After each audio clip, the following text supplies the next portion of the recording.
Mtalaki kutoka kaunti ya Mombasa. Kwengineko, Dorcas Chepkorir ni mmoja wa wanafunzi waliosalia nyumbani siku 7 baada ya wanafunzi wengine kuingia shuleni kwa masomo ya gredi ya 10. Chepkorir hajafanikiwa kusajiliwa shuleni kwa kukosa karo. Msichana huyo alitembea kilomita 20 baada ya kukosa nauli na alielekea shuleni baada ya kujaribu kufanya kazi ya kuchuma majani chai, lakini kibarua hicho hakikumpa fedha zozote za kumwezesha kusafiri shuleni.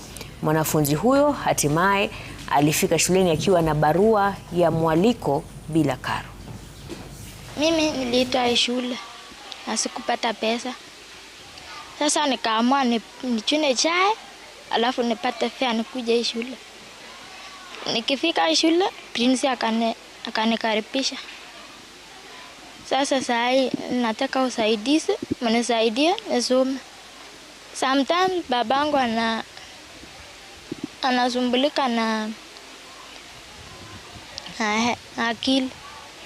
Sasa mama ndio anashughulika kulipa fee. Shule imenikaribisha, but sina anything. School fees sina.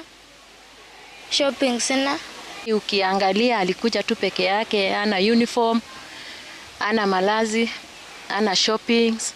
So tukamkaribisha vile alikuwa. Ukimuona alikuwa mdhaifu, alikuwa anakaa ni kama mwenye hajapata hata kiamsha kinywa.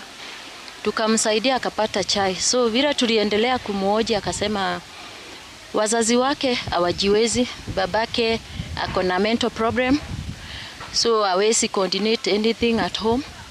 It is only the mother mwenye anajitahidi na kuchuna chai. So wakati alifika nikamuuliza amefika aje, akasema alichuna chai kwa siku 2, akapata 200. Hiyo 200 akatafuta mtu wa boda akamwambia amlete mpaka Getaruet. Na bila shaka ni matumaini yetu kwamba Dorcas Chepkorir atapata mfadhili.